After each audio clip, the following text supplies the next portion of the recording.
நீண்ட வரிசை, பல மணி நேர விசாரணை, அலைமோதும் கூட்டம், இதெல்லாம் தங்களது பிள்ளைகளை எல்கேஜியில் சேர்க்க பெற்றோர் படும் அவஸ்தைகள்.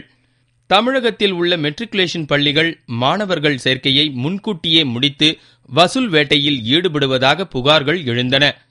இதை தடுக்கும் விதமாக மே மாதம் மட்டுமே மாணவர் சேர்க்கை இருக்க வேண்டும் என்று மெட்ரிகுலேஷன் பள்ளிகளின் இயக்குனர் உத்தரவிட்டார்.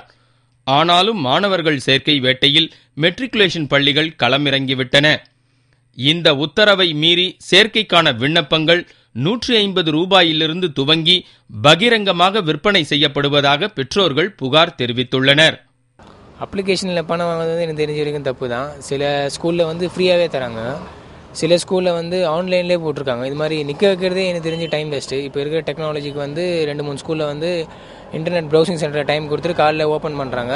அழகாக ஆன்லைனில் ஃபார்ம் எடுத்துகிட்டு அப்ளிகேஷன் சப்மிட் பண்ணும்போது பணம் கொடுத்தா கூட நிறைய டைம் சேவும். எல்லாருக்கும் அவங்க டைம் வந்து என்னை பொறுத்த வரைக்கும் இம்பார்ட்டன்ட்டு. நேற்று காலையில் 3:30 மணிக்கு எழுந்திரிட்டு சின்மியா ஸ்கூலாண்ட போனோம். காலையில் 4 மணிக்கு அங்கே போய் சேர்ந்துறக்குள்ளே 200 பேர் நின்றுருந்தாங்க. இங்கே காலையில் 6 மணிக்கு வந்திருக்கோம். நேற்று இங்கே 500 பேர் நின்றுருந்தாங்க. அதான் நேற்று வாங்க முடியலன்னு சொல்லிட்டு இன்றைக்கி திருப்பி வந்திருக்கோம். 6 மணிக்கு வந்து பார்த்தோன்னா இன்றைக்கி பரவாயில்ல, 30-40 பேர் தான் நின்றுட்டாங்க. இப்போ தான் ஃபார்ம் வாங்கிட்டு வந்தோம். எம்பிபிஎஸ் சீட் வாங்குறதோட மோசமாக போயிட்டு இருக்கு எல்கேஜி ஃபார்ம் வாங்குறதுக்கு.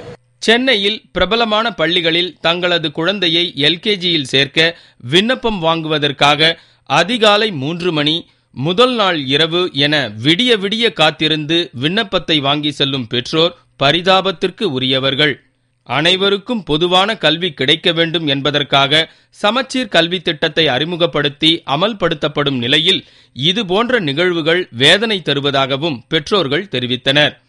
கல்வி கட்டண விவகாரத்தில் விரைந்து முடிவெடுக்க வேண்டும் என்றும் அவர்கள் கோரிக்கை விடுத்துள்ளனர். இப்போ ஸ்கூல் வந்து இப்போ நார்மலி ஜூனில் தான் ஓப்பன் ஆகுது. இப்போ டிசம்பரில் அப்ளிகேஷன்ஸ் தராங்க. ஸோ அதான் ப்ரிஃபரன்சஸ் வந்து எல்லாருக்கும் வந்து பெரிய ஆளுங்க இல்லாமல் எல்லாருக்கும் மிடில் கிளாஸ்க்குலாம் கொடுத்தீங்கன்னா நல்லாயிருக்கும். நல்லா வெல்த்தியாக இருக்கிறவங்க மட்டும்தான் இங்கே வந்து படிக்கிற மாதிரி இருக்குது. சாதாரண ஆள்லாம் படிக்கிற மாதிரி இங்கே இல்லை. பட் அப்ளிகேஷனுக்கே பார்த்தீங்கன்னா அப்புறம் 150 வாங்குறாங்க. பட் பார்த்தா க்யூவில் நிற்க வேண்டியதாகுது. இதெல்லாம் வந்து ஒரு அப்ளிகேஷன் வந்து ஃப்ரீயாக கூட கொடுக்கலாம் இல்லையா? இப்போ அதிக நிறைய பணம் அவங்களுக்கு வருதுன்னு நினைக்கிறேன். உலகம் சமநிலை பெற வேண்டும், உயர்வு தாழ்விலா நிலை வேண்டும் என்பது கல்வியிலிருந்து துவங்க வேண்டும். அனைவருக்கும் கல்வியை சம உரிமையாக அறிவித்துள்ள மத்திய மாநில அரசுகள் அறிவிப்போடு நின்று விடாமல் கல்வி கட்டண கொள்ளையை தடுத்து நிறுத்திட கடும் சட்டம் கொண்டுவர வேண்டும். அதை அமல்படுத்தி கண்காணிக்கவும் வேண்டும்.